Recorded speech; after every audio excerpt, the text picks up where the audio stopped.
xin được mọi người nghe ca khúc là Chờ Đâu ạ.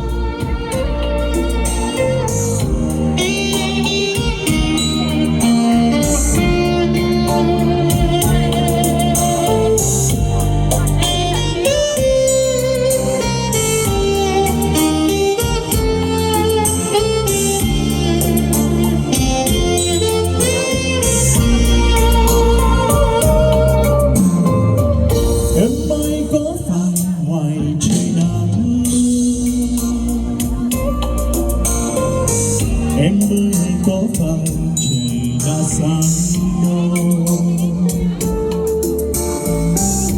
mùa đông giá băng anh đang chờ, mùa đông ai ân em đang tìm màu áo cưới cho em. Ô hay mắt tình lại buồn hay sao, khi anh đã nguyện một lời yêu em, dù cho đến sớm môi phai mờ, dù cho mặt xanh kia lưng hờ, và dù năm tháng phôi pha.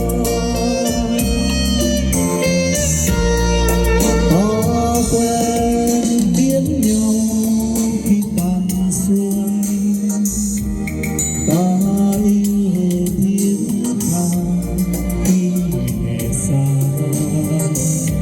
và khi thu đến anh ôm anh ra cho đêm đêm kết thành hứa hẹn về mùa đông đám cưới đôi mình.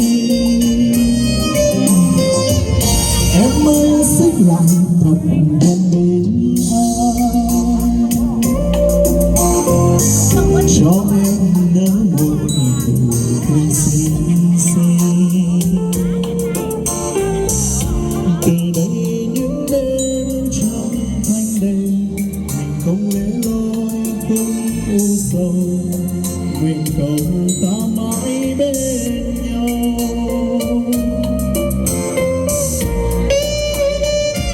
喺作呢做嗰啲日子，有呢前一ปี幾個正間我都繼續出遊，而且呢書後定咗呢直接到昨天，整到兩姑姑嘅情況間我突出，邊一啲日子書後定嘅正邊，千萬我問我上邊，下個上到tìm màu áo cưới cho em.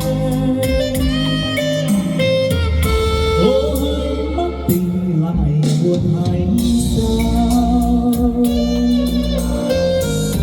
khi anh đã nguyện đời em, dù cho nén son môi phai mờ, dù cho mặt xanh kia hương dèo, và dù năm tháng phôi pha. Ta quen biết nhau khi tàn xuân, ta yêu thiết tha khi hè xa, và khi thu đến anh cũng mơ sao cho đêm đêm kết thành hứa hẹn về mùa đông đám cưới đôi mình. Em ơi xích lại thật gần bên anh, cho em nở một nụ cười tươi xinh. Từ đây những đêm trong thanh đêm, mình không lẻ loi không u sầu, nguyện cầu ta mãi bên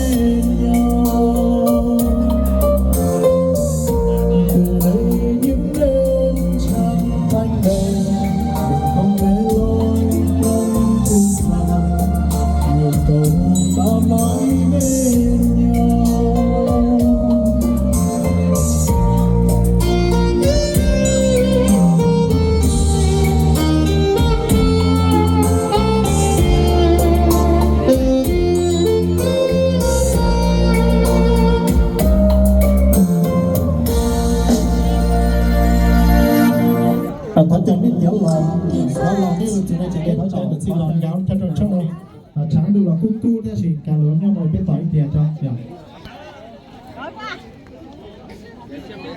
Ok, xoay người chạm kia. Đầu tiên là mình câu đấy, và mình câu là